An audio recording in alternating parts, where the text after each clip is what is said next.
बिस्मिल्लाहिर्रहमानिर्रहीम। आज chapter number 9 start करने वाले हैं। इसका इंट्रोडक्शन की तरफ चलते हैं। सबसे पहली बात तो ये है कि इस चैप्टर में से लॉन्ग क्वेश्चन भी आना है, शॉर्ट क्वेश्चन भी आने हैं और एमसीक्यूज भी आना है। तो देखते हैं इसको। एरोमेटिक, इसकी हेडिंग है एरोमेटिक हाइड्रोकार्बन, चैप्टर का नाम है। इसको तफसील से देखते हैं। एरोमेटिक का क्या मतलब होता है जी? जिसके अंदर बेंजीन रिंग मौजूद हो। ये आपको पहले भी पता है, जिसके अंदर बेंजीन रिंग मौजूद हो हम उसे एरोमेटिक कहते हैं बेसिकली। हाइड्रोकार्बन दो अल्फाज का मजमूआ है। Hydro means hydrogen and carbon mean वही कार्बन, हाइड्रोकार्बन। इसका क्या मतलब हो गया? Aromatic hydrocarbon. ऐसे हाइड्रोकार्बन जिनके अंदर बेंजीन रिंग पाया जाए उसे हम क्या कहते हैं? एरोमेटिक हाइड्रोकार्बन कहते हैं। सबसे पहले इसकी डेफिनेशन है, वो के अंदर नहीं लिखी हुई, आपने लिख लीजिए। Those hydrocarbon which contain at least one benzene ring is called aromatic hydrocarbons. ऐसे हाइड्रोकार्बन जिनके अंदर कम से कम एक बेंजीन रिंग मौजूद हो हम उन्हें क्या कहते हैं? एरोमेटिक हाइड्रोकार्बन कहते हैं। अच्छा, कुछ इसकी एग्जांपल हैं। सबसे पहली एग्जांपल तो यही बेंजीन की हो गई। दूसरी टॉल्यूइन की दी है, C3 यहाँ पे अगर ऊपर अटैच हो जाए तो इसे टॉल्यूइन कहते हैं जी। मिथाइल ग्रुप अगर अटैच हो जाए। अच्छा, उसके बाद है जी नेफ्थलीन। ये अगर टू बेंजीन रिंग अगर एक दूसरे के साथ अटैच हो जाएं तो इसको कहते हैं नेफ्थलीन। ये स्ट्रक्चर आपने याद करते जाने हैं। अच्छा, एक और कंपाउंड में लिखता हूँ, ये जी यहाँ पे OH लगा देता हूँ मैं। क्या ये एरोमेटिक हाइड्रोकार्बन है या नहीं है? देखिए ना, इसके अंदर मैंने एरोमेटिक हाइड्रोकार्बन के अंदर ये बात की है कि ऐसे हाइड्रोकार्बन जिनके अंदर कम से कम एक बेंजीन रिंग मौजूद हो उन्हें हम क्या कहते हैं? एरोमेटिक हाइड्रोकार्बन कहते हैं। अब ये एरोमेटिक हाइड्रोकार्बन नहीं है, एरोमेटिक हाइड्रोकार्बन नहीं है, लेकिन एरोमेटिक कंपाउंड जरूर है। अल्फाज पे गौर कीजिएगा, ये एरोमेटिक कंपाउंड तो है लेकिन एरोमेटिक हाइड्रोकार्बन नहीं है। हाइड्रोकार्बन का मतलब यही है उसके अंदर सिर्फ और सिर्फ हाइड्रोजन हो या कार्बन हो, बस। इसके अलावा तीसरा कोई भी एलिमेंट्स ना हो। 118 एलिमेंट्स पीरियोडिक टेबल में है, उनमें से कोई एक ऐसा एलिमेंट्स भी ना हो। हाइड्रोकार्बन के अंदर सिर्फ और सिर्फ दो एलिमेंट्स होते हैं, एक हाइड्रोजन होता है और दूसरा कार्बन होता है। यहाँ पे ये हाइड्रोकार्बन फिर क्यों नहीं है? क्योंकि इसके अंदर जो ऑक्सीजन आ रहा है ये ना ही हाइड्रोजन है, आपको पता है, ना कार्बन है। तो ये इस ऑक्सीजन की मौजूदगी की वजह से इसे हम हाइड्रोकार्बन नहीं कह सकते, इसे एरोमेटिक हाइड्रोकार्बन नहीं कह सकते। ये एरोमेटिक कंपाउंड तो है बट एरोमेटिक हाइड्रोकार्बन नहीं है। अच्छा जी, आगे चलते हैं। इसी बेंजीन का स्ट्रक्चर मैं थोड़ा ओपन करके लिखता हूँ क्योंकि इसके अंदर पूरे चैप्टर के अंदर ये बेंजीन का स्ट्रक्चर बार बार आएगा। तो अच्छा, सबसे पहली बात तो ये बच्चों को बेंजीन का स्ट्रक्चर बनाना भी नहीं आता। यहाँ पे लाइनें होती हैं ये आपके रजिस्टर के अंदर कुछ इस टाइप की। आपने क्या करना है, आपने ये इस साइड से भी और इस साइड से भी दो लाइनें ड्रा कर लेनी है सबसे पहले। अच्छा, दो लाइनें इस तरह ड्रा करनी है जो इसकी लेंथ है वो तकरीबन इसके तकरीबन सेम हो।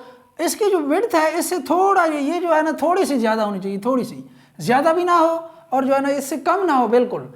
ये और ये जो है ना इसको तकरीबन बराबर होनी चाहिए। अच्छा, उसके बाद आपने क्या करना है, इस साइड पे आपने ये सेंटर जो है ना सेलेक्ट कर लेना है और इस साइड पे भी क्या करना है, सेंटर सेलेक्ट कर लेना है। उसके बाद क्या करना है, इसको इसके साथ भी मिला लेना है, इसके साथ भी मिला लेना है, इसको इसके साथ भी मिला लेना है, इसके साथ भी मिला लेना है। तो इस तरह जो है ना ये क्या बन जाएगी, ये एक बेंजीन का स्ट्रक्चर बन जाएगा। इसके अंदर आप सर्कल लगा सकते हैं, इसके अंदर alternate double and single bond भी लगा सकते हैं। अच्छा, इसको मुख्तलिफ मेथड से जो है ना रिप्रेजेंट किया जाता है। अब थोड़ा सा ओपन करके मैंने इसको लिखा है। बेसिकली होता कुछ यूँ है, इस हर कार्बन के साथ एक हाइड्रोजन मौजूद होता है। इसको डबल बॉन्ड, इसको इस फॉर्म में भी लिखा जाता है, इस फॉर्म में भी लिखा जाता है, कुछ लोग इसको इस फॉर्म में भी लिखते हैं।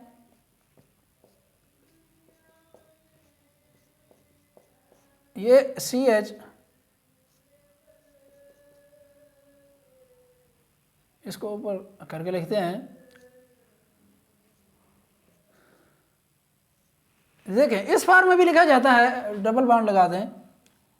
इस फॉर्म में भी लिखा जाता है, इस फॉर्म में भी करेक्ट है, इस फॉर्म में भी करेक्ट है। आप जिस फॉर्म में मर्जी लिखना चाहें। साइंस आपको पता है ये जो है ना आसानियाँ चाहती है, तो फिर अक्सर लोग इसी फॉर्म। मैं एक और एग्जांपल ले लेता हूँ, CH3 CH2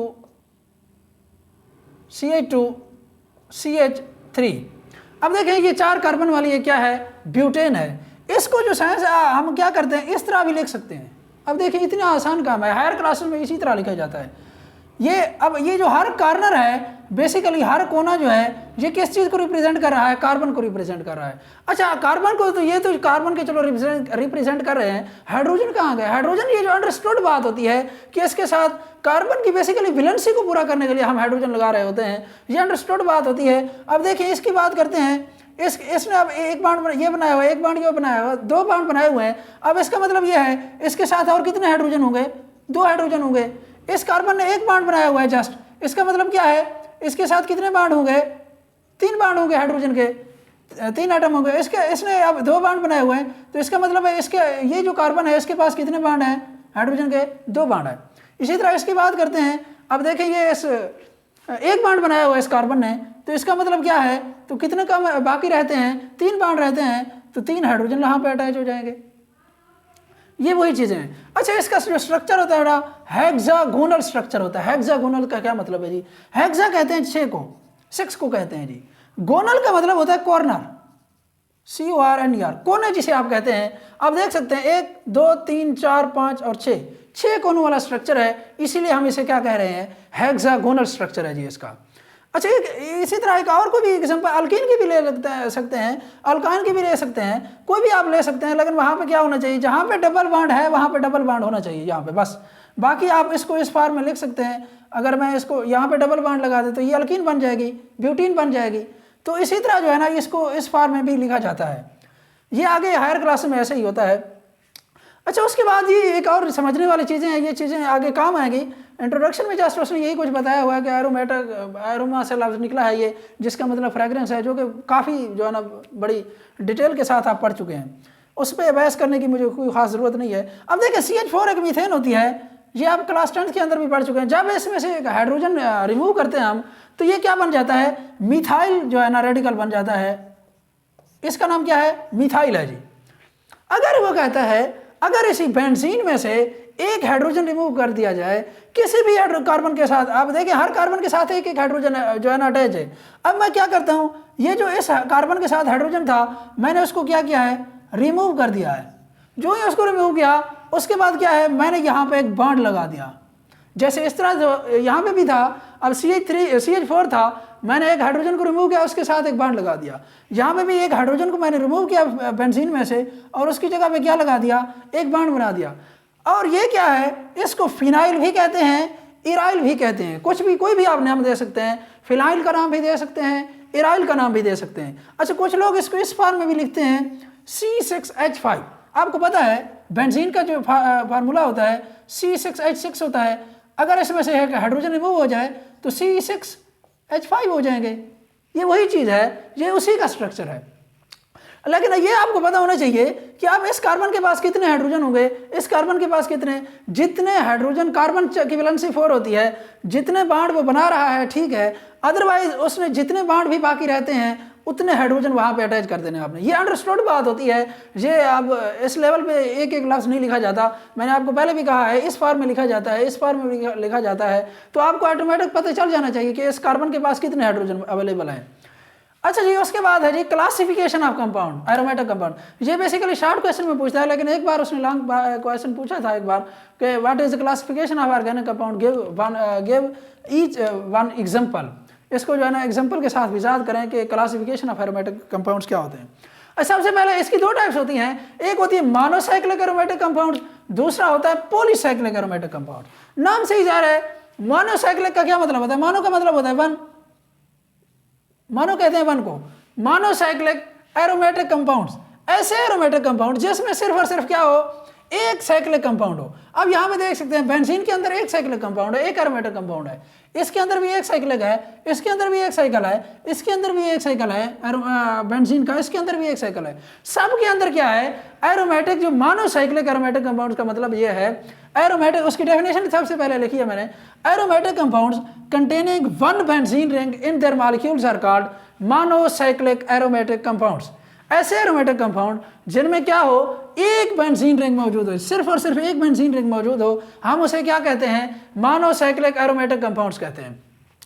अच्छा, ये एग्जांपल जो है ना आपको आनी चाहिए, ये आगे जाके काम आएगी। ये बेंजीन का स्ट्रक्चर है, सिंपल सा बनाया मैंने। और फिनोल का ये स्ट्रक्चर है, OH अगर ऊपर अटैच हो जाए इसी तरह से ये OH कहाँ पे अटैच हुआ? अब एक हाइड्रोजन यहाँ से रिमूव हुआ और OH लगा दिया, यहाँ से एक हाइड्रोजन रिमूव हुआ, हमने CH3 लगा दिया, एक हाइड्रोजन रिमूव करके COOH कार्बोक्सिल ग्रुप लगा दिया, इसी तरह यहाँ से एल्डिहाइड ग्रुप लगा दिया हाइड्रोजन को रिमूव करके। बेसिकली यहाँ पे हाइड्रोजन हमने रिमूव किया, उसकी जगह पे ये जो है ना, ये जो एटम्स या ग्रुप ऑफ एटम जो अटैच हैं वही हमने लगाए हैं। इसको फिनोल कहते हैं। अगर CH3 ग्रुप अटैच हो जाए इसको टॉल्यूइन कहते हैं। अच्छा, ये कहीं पे भी अटैच हो सकते हैं, लाजमी नहीं है, मैंने ऊपर लिखा है, आप बेशक यहाँ पे लिख सकते हैं, वहाँ पे लिख सकते हैं, आर्थो मेटा पैरा पोजीशन किसी भी पोजीशन पे लिख सकते हैं।